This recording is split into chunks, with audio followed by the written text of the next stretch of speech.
Olá, caros amigos e amigas. Estamos em mais um encontro. Hoje para discutir sobre um tema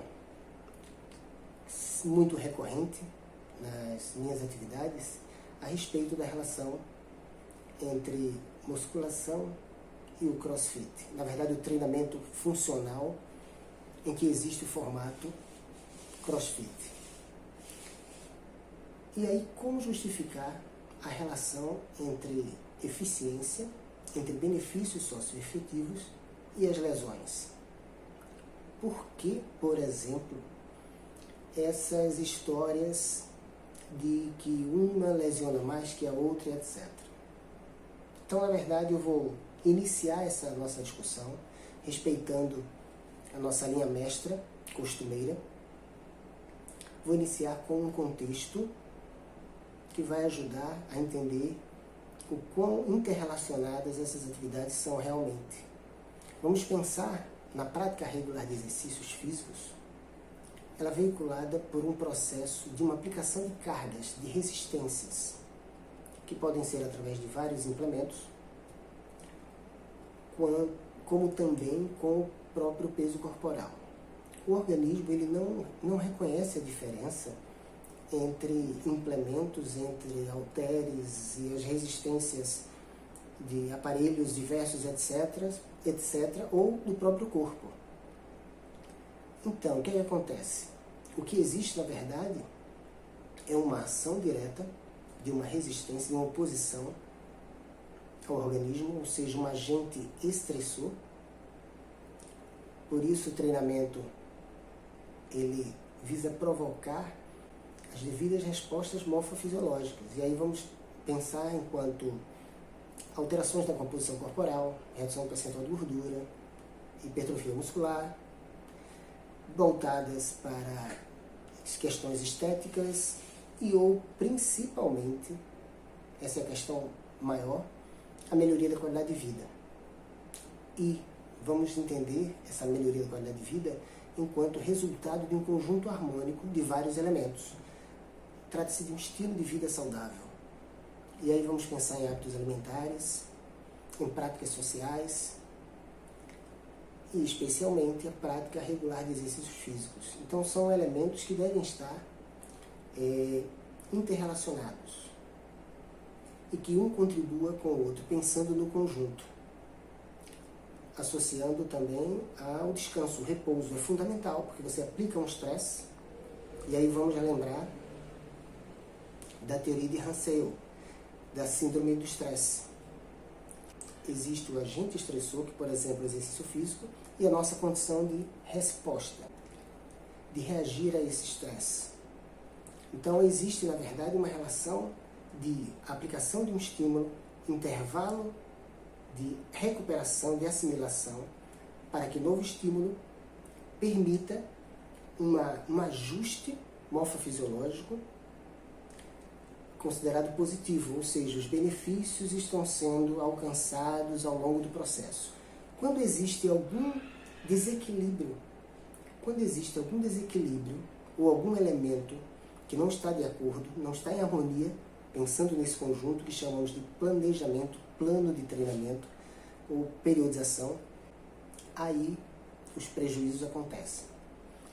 O grande desafio, a grande mágica, e aí tem a ver com o conhecimento, a formação do profissional, a habilidade em articular esses elementos, né, do profissional do exercício, consiste na relação entre a aplicação do estímulo, o exercício físico, o agente agressor, o repouso adequado, dependendo da intensidade, da expressão desse exercício, e outro elemento fundamental, o menor risco de lesões. No popular, a diferença entre o remédio, a cura, e o veneno é a dose. Então, o profissional do exercício ele é de papel fundamental nesse processo, porque é ele quem se dedica, ao longo de uma jornada, 4, 5 anos, dependendo das suas especializações e projeções, etc., à luz da ciência, em mais anos resultando em mais conhecimento, a condição real de planejar seu percurso, mas pensando nesses elementos. E, infelizmente, e é fundamental que vocês despertem mais para isso, a negligência que existe sobre alongamento e a mobilidade. Então, essa condição de amplitude de movimento em torno de uma articulação, essa condição de liberdade de movimento em torno desses sistemas de alavancas, é também considerado prioridade 1. Porque entenda, a gente está falando de ações corporais, de ações mecânicas, de atrito a curto, médio e longo prazos, em que muitas vezes a gente não precisa nem de carga. Se um sistema de alavancas estiver trabalhando sob maior atrito, maior tensão, gera compensações. Vamos entender que um sistema de alavancas ele está interligado a outros, assim como tornozelo, joelho, quadris, lombar, torácica, cervical, ombros e cotovelos, etc. Então nós somos, na verdade, um conjunto de sistemas, de cadeias. Então existem reflexos, existem pontos gatilhos. Um problema do joelho, no tornozelo, pode gerar, e normalmente ocasiona, problemas no joelho, nos quadris e etc. Então, um dos elementos, infelizmente, muito negligenciados é justamente essa atenção à melhoria da flexibilidade e mobilidade.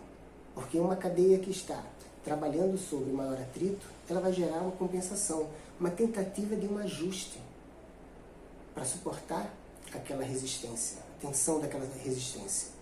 Nós temos diversas forças físicas aplicadas a essa estrutura. Então, dependendo da posição corporal diante de determinado exercício, um maior braço de alavanca, que pode gerar uma maior resistência.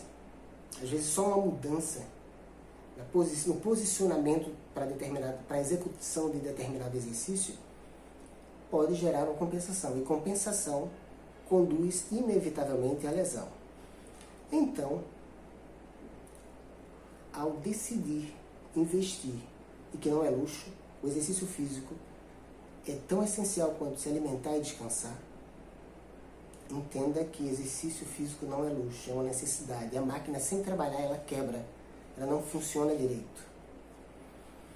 Então, a importância do profissional específico para essa atividade, para planejar sua jornada de exercícios físicos. Então, com 3, 4 meses, você começa com desconforto nos ombros, joelhos, etc. Tem algo errado. Se existe dor, por exemplo, é um sinal de que algo está errado, de que algum dos elementos nessa relação de volume, intensidade de treinamento e os diversos métodos, se não estiverem adequados a você, pensando na individualidade do treinamento, algo vai dar errado. Você está garantindo um problema para si. E aí você inicia o treino, você é muito disciplinado, etc., tem que parar por causa de uma lesão. Então é um dos elementos que não deve ser negligenciado. Sobre a musculação e o treinamento funcional, o que existe, na verdade, será que existe, na verdade, um formato, um sistema de treinamento de tamanha exposição contra esse organismo? Será mesmo que a gente deve ainda insistir em pensar que o problema é a musculação, a natação, o crossfit, o treinamento funcional e etc.? Ou será que tem a ver com esses elementos que eu venho discutindo aqui, levantando para vocês? Pois é. Então, tudo tem a ver com o planejamento, com a relação de volume e intensidade e outros elementos que fazem parte dessa projeção idealizada e justificada à luz da ciência do valor real para o valor ideal.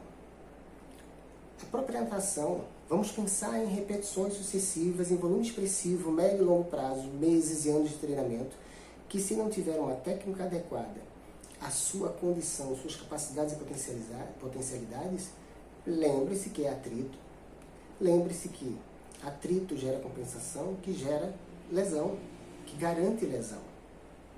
Então, o que existe, na verdade, é uma orientação adequada, justificada à luz da ciência, pelo profissional específico e responsável diretamente por isso, legítimo e legal, para que os benefícios e objetivos sejam alcançados com menores riscos de lesão.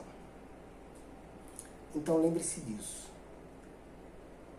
Procure saber quem está orientando, qual o plano de treinamento que está sendo, quais são as projeções que são específicas a você. Pessoas especiais merecem tratamentos especiais e somos únicos. Os modismos, as receitas de bolo, são outros problemas, são outras armadilhas que, infelizmente, às quais estamos expostos. Então, procure harmonizar eficiência e segurança, procure um local adequado, que lhe seja confortável e, acima de tudo, a orientação adequada, eficiente e precisa para atender às suas necessidades e objetivos. Então, sucesso, parabéns. E aí eu reforço. Eu vou estar sempre disponibilizando alguns materiais, assim como alguns livros, para facilitar essa sua busca. Então, parabéns, obrigado e abraço.